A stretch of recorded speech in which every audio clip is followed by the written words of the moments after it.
Je suis de retour aujourd'hui, comme je disais, avec un thème sur l'amour. L'amour incomparable, l'amour inconditionnel, l'amour inébranlable.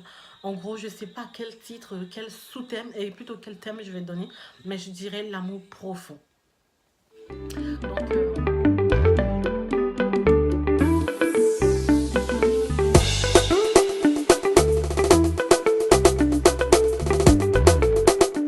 Donc, on connaît tous ce passage, Jean 3,16.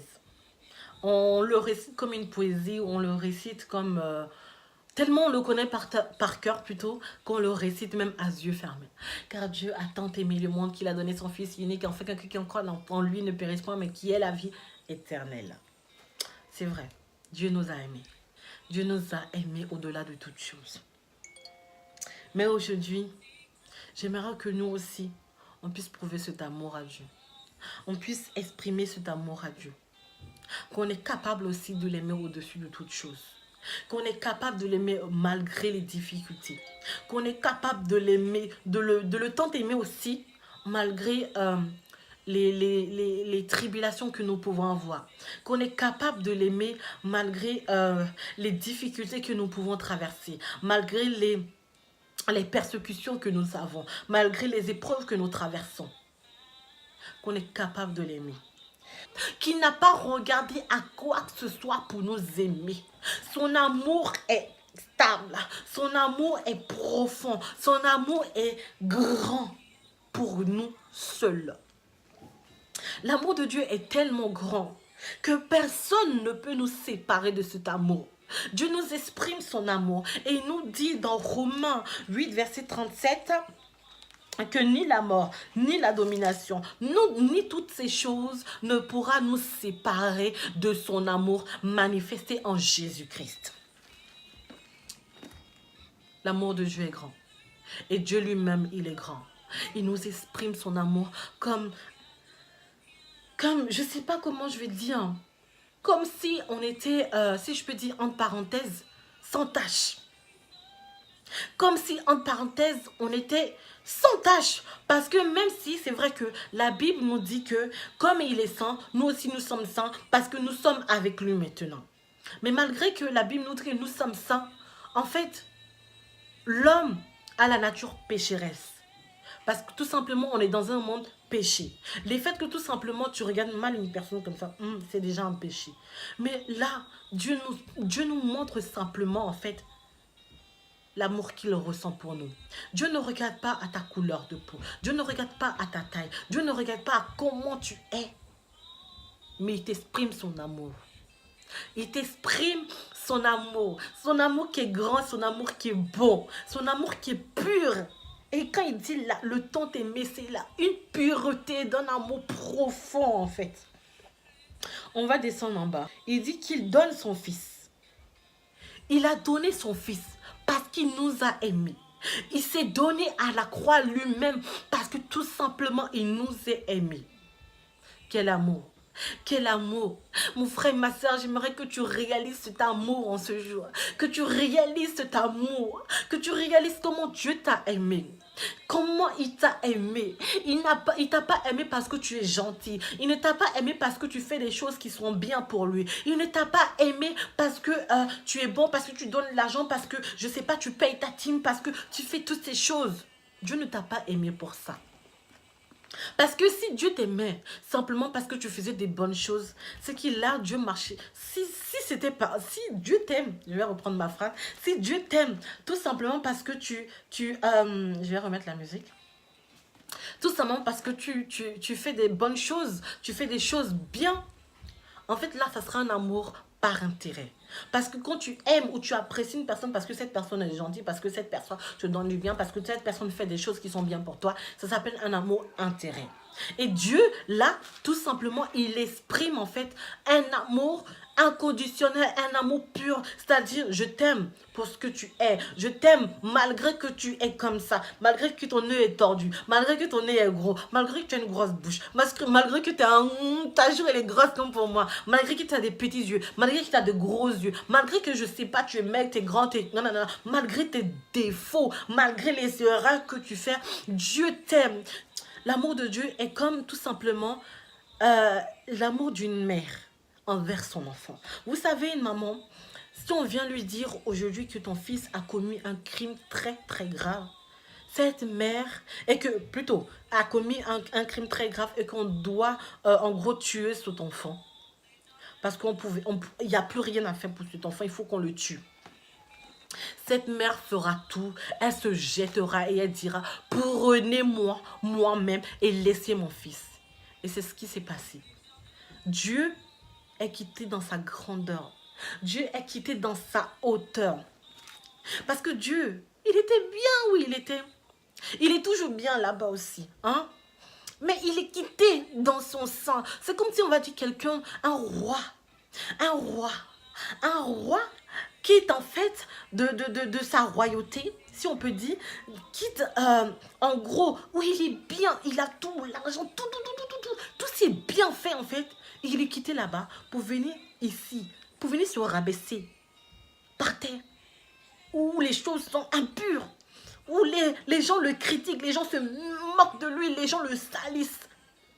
Mais il est quitté dans sa royauté pour venir se rabaisser pour nous. Quel amour!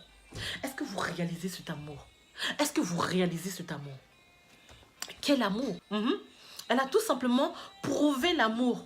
Elle a tout simplement, en fait, c'est comme si son être entier à cette maman exprimait ce qu'elle ressentait pour son enfant. Et c'est la même chose que Dieu a fait. En donnant son fils, il s'est donné lui-même pour nous. Il nous est lui-même donné, en fait. Parce que quoi? Adam et Ève ont commis un péché qui nous est séparé de l'amour de Dieu. Et Dieu par là, il pleurant, se demandant, mais comment je vais faire pour que mes enfants encore reviennent auprès de moi? Il a dû réfléchir tantôt par là, parce que avant on disait dans l'Ancien Testament, plutôt c'est pas on disait, l'Ancien Testament, c'était, il fallait chaque fois tuer un agneau pour pouvoir laver, pour pouvoir nous laver du péché, pour pouvoir effacer le péché. Mais là, c'était impossible en fait. C'était impossible de cela. Donc il a fallu que lui-même descende. Oh, c'est trop profond. Il a fallu que lui-même descende en fait. Pour nous prouver qu'il nous aime. Dieu là nous prouve son amour. Vous savez ce verset, quand ton cœur est disposé et tu reçois ce verset, tu vas faire que pleurer et réaliser la grandeur de l'amour qu'il a pour toi. La grandeur de l'amour qu'il a pour toi. On dit le tant aimé. Et maintenant aujourd'hui, j'aimerais vous inviter. J'aimerais te parler, à te disposer. Dieu là nous prouve deux paroles. Le dire et l'action. Comme je disais au début, le dire et l'action. Dieu nous a dit qu'il nous aime. Tu as pu dire à ta maman que tu l'aimes. Tu as pu dire à ton papa que tu l'aimes. Tu as pu dire à tes amis que tu les aimes. Tu as pu dire à ta meilleure amie que tu l'aimes. Tu as pu dire à toute ta famille que tu les aimes. Tu l'as dit. Et si tu ne l'as pas dit, alors je t'invite à le faire. Tu as pu les dire. Tu as pu dire même à ton mari, à ta femme, à ton fiancé, ou à la personne que tu fréquentes, ou à la personne avec qui tu es, que tu l'aimes. Gloire au Seigneur. Mais vous savez souvent, le dire c'est bien, mais le prouver c'est encore mieux. Le dire c'est bien, mais le prouver c'est encore mieux. Dieu nous a dit qu'il nous a tant aimés. Et il nous prouve automatiquement son amour en se donnant lui-même à la croix pour nous. Afin que nous soyons un avec lui. Afin que nous soyons près de lui. Afin que nous soyons, en gros, que nous ayons une union avec lui. Et là, Dieu nous a dit et il nous a prouvé. D'accord. Ok, c'est bien. Dieu nous a dit. Quand je lisais ce passage, plutôt quand je méditais, la parole de Dieu m'a tellement bouleversée. La parole de Dieu m'a tellement éclairée. La parole de Dieu m'a tellement remplie, mais jusqu'à déborder. Aujourd'hui, je viens auprès de toi simplement te dit de te disposer et de réaliser l'amour de Dieu. Même, on est plus que les anges. Est-ce que tu réalises ça? Réalise mon frère, réalise ma soeur, que Dieu t'a créé. Tu as été créé la dernière parmi les créations. Parce qu'il a créé les arbres, les oiseaux, l'eau, tout ça. Il a créé tout. Et à la dernière, il a dit créons l'homme à notre image et à notre ressemblance. Tu as été créé la dernière parmi les créations de Dieu. Mais cela ne fait pas de toi le dernier. Cela ne fait pas de toi le dernier. Quand je dis le dernier, c'est-à-dire l'amour que Dieu a pour nous. Dieu a pu aimer toutes les créations qu'il a fait. Mais les premiers qu'il a aimés, c'est nous.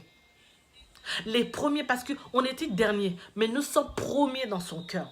C'est comme on dit souvent que vaut mieux la fin d'une chose que le commencement. Ou même, tu peux démarrer une course, tu peux démarrer en dernier et arriver en premier. La création, on est parmi les dernières créations de Dieu, mais nous sommes les premiers que Dieu a aimés à ses yeux. Nous sommes les prunelles de ses yeux, comme il le dit. Comme il le dit. En fait, là, ce que j'aimerais simplement te dire, que tu réalises l'amour que Dieu a pour toi. Mais quand tu finis de réaliser cela, qu'est-ce que tu fais pour les autres? Dieu t'a prouvé son amour.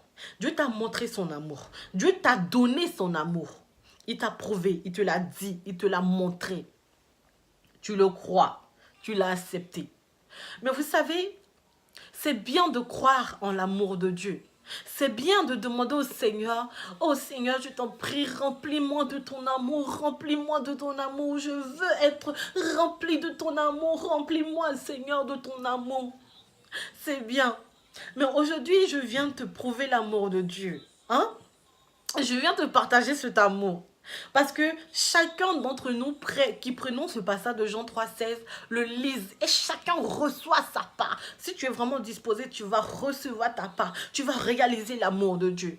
Parce que le passage t'en parle simplement en fait de l'amour de Dieu. Tu réalises son amour par le dire, tu réalises par le prouver. Mais tu reçois cet amour. Tout simplement parce que c'est un amour inconditionnel qui n'a point de fin, qui n'a point de commencement. C'est comme simplement l'eau qui coule, qui coule, qui coule, qui coule. Celui qui passe, il est touché. Celui qui passe, il est touché.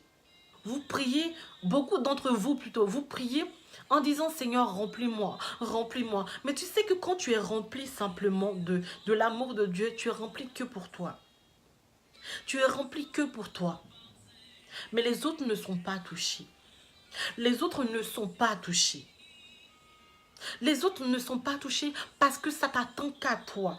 Parce que en fait, c'est comme si l'amour de Dieu se limite que uniquement sur toi. Ce que le Seigneur nous demande, c'est que nous devons demander au Seigneur d'être inondé de son amour. Parce que tu sais, quand tu es inondé de l'amour de Dieu, j'ai bien dit inondé. Quand tu es inondé de l'amour de Dieu, en fait, que tu le veux, que tu le veuilles pas, que les autres autour de toi le veulent, qu'ils ne veuillent pas, je sais pas, désolé pour mon français, qu'ils le veuillent, qu'ils ne le veuillent pas, en fait, ils seront touchés par cet amour. Je vais vous raconter une histoire. Il y a un jour, un matin, je me lève, je vais faire mon ménage, etc. chez moi. Et quand j'ouvre la porte de ma cuisine, parce que nous, quand on va dormir, on ferme la porte de la cuisine aussi. Voilà. La cuisine aussi a besoin de se reposer quand même. Hein. Donc, j'ouvre la porte de la cuisine et je vois sur le plafond de la cuisine une fuite d'eau. Mais ça a vraiment fait un gros comme ça. Il y a une grosse trace de fuite d'eau. Donc, il y avait une fuite d'eau. Et tu vois les gouttes d'eau qui tombent, qui tombent, qui tombent. Et la cuisine était en gros remplie, inondée sur le sol. Mais franchement, ça fait du n'importe quoi de là-haut du plafond de la cuisine. Et maintenant, donc, je suis partie dire à maman, il y a un truc qui se passe dans la cuisine là. Et donc, elle vient me voir. Elle me fait, ah, il y a un problème. Donc, après, elle va voir le gardien.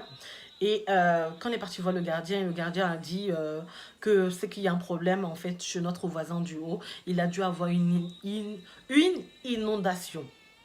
C'est pour ça en fait que ça nous a, ça a touché en bas aussi, nous, chez nous. Et donc, on est parti voir, ma mère elle est partie voir le gardien, et comme plutôt le voisin, et effectivement, sa femme elle n'était pas là, bref, il y a eu un petit problème, sa femme elle n'était pas là, je ne sais pas ce qui s'est passé, donc pendant la nuit, il y a eu une inondation dans sa cuisine. totalement. Tout, en fait, ça veut dire toutes les choses qui étaient dans sa cuisine a été inondées. Et maintenant, comme c'était tellement trop, en fait, que ça fait aussi cette inondation, c'est descendu dans notre cuisine. Donc, quand tu es inondé, tu n'as pas besoin de parler. Tu n'as pas besoin de crier sur les toits. Je n'ai pas dit que c'est mauvais, hein. Mais tu n'as pas besoin de crier sur les toits. Tu n'as pas besoin de te chicoter pour montrer que ouh, je suis inondé de la gloire de Dieu. Non. Simplement, par ton attitude, par la sagesse, par la douceur, par la maîtrise de soi, par, je ne sais, selon les fruits de l'esprit, que Dieu te remplit en fait, automatiquement, les autres seront touchés. Pas besoin même d'aller leur parler. Pas besoin même de leur dire, mais il faut croire à la parole de Dieu. Non, mais simplement, par la douceur que tu exprimes, ils seront touchés. Et c'est là que je réalise ce passage de cette femme qui avait la perte de sang. Vous savez, Jésus n'a pas adressé la parole à cette femme. Jésus n'a pas crié ou prêché pendant qu'il prêchait ou pendant qu'il partait, parce qu'il partait encore voir un enfant. Oui, c'est ça. Il partait pour prier pour un enfant qui était mort. Et puis cette femme est venue, elle a touché simplement le bout de la pente de Jésus, de son tissu. Elle a simplement touché ça. Automatiquement, cette femme a reçu sa guérison. Celle qui avait des pertes de sang pendant des années sur des années. Elle est partie chez des médecins, etc. Rien n'est fait. Mais simplement, elle a touché. Pourquoi? Parce que chaque jour, Jésus était inondé de la gloire de Dieu. Imaginons que là, c'est un parfum. Mais imaginons que c'est un verre d'eau. Et que je remplis cette eau. Là où j'ai dit, Seigneur, inonde-moi, cette eau s'arrête là. Parce que j'ai demandé au Seigneur de me remplir simplement. À moi. Maintenant, imaginons que je remplis cette eau jusqu'à déborder. C'est-à-dire que, maintenant, exemple, dans l'endroit où je vais poser, où le verre, où le verre d'eau est posé, bah, ça va mouiller toutes les choses autour. Est-ce que les choses ont demandé d'être mouillées? Non, ils n'ont pas demandé d'être mouillés, mais automatiquement, ils ont été touchés. C'est la même chose. C'est la même chose. C'est la même chose. Même un parfum, quand on se... Ah, j'aime trop mon parfum. Quand on se... En fait, tout simplement, même un parfum. Quand on se met le parfum pour sentir bon, etc. Quand tu sors dehors, les gens sentent l'odeur de ce parfum. Et même ceux qui ont des bonnes odorats peuvent reconnaître la marque du parfum. Ou plutôt le nom du parfum. C'est la même chose. En fait, quand on est inondé de l'amour de Dieu, automatiquement, en fait, les autres sont touchés. Leurs vies sont transformées. Leurs vies sont façonnées. Simplement parce que tu manifestes l'amour de Christ. Maintenant, pour manifester cet amour, comme la parole nous dit, de marcher selon les fruits de l'esprit. De marcher selon les commandements de Dieu. De obéir à la parole comme il le faut. On dit souvent, surtout nous les femmes, quand on est en couple, etc. Ou quand une femme est en couple, en tout cas, les femmes, la plupart du temps, disent souvent qu'on attend plus de tes paroles. On attend plus plutôt de tes actes que des paroles. Souvent, on dit ça aux hommes, qu'on attend plus les paroles et les actes que les paroles. Et de même chose, en fait, arrêtons trop de dire au Seigneur les paroles. Maintenant, mettons-nous en action, sans même parler souvent. Arrêtons trop de rester dans le parler et sans faire l'action. Que ce qu'on fait ou ce qu'on dit soit accompagné d'une action, en fait. Ok? Soit accompagné d'une action. Dieu a tant aimé et nous éprouvé en donnant son fils à la croix. En gros, en se donnant lui-même à la croix. De même aussi, nous, on dit à Dieu qu'on l'aime.